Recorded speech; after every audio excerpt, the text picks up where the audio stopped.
Hello viewers welcome to Twinkle's life. तो आज मु मोर भाई टे पांड्रा छक आड़े बुलवा जाइलु। तो पांड्रा छक देखिले बोली गोटे नुआ रेस्टोरेंट खोला थिला। तो से भाविलु जाई किसी नुआ जिनस ट्राए करबा।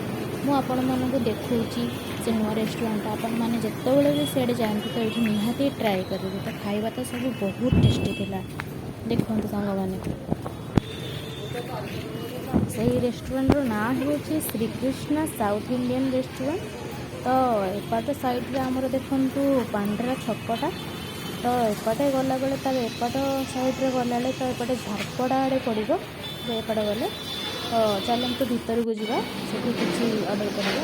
बहुत सारा नमकीन और फ्रुट्स भी थिला, कोल्ड ड्रिंक्स भी थिला, आइसक्रीम भी थिला। आप जहाँ चाहिए ये नहीं पारे।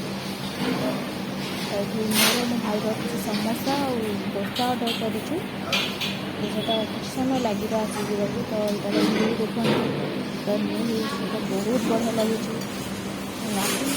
आसीगला आमर समोसा समोसा आसीगला। तापर डोसा आसीज डोसा सांबर चटनी सब आस बहुत ही टेस्टी लगे।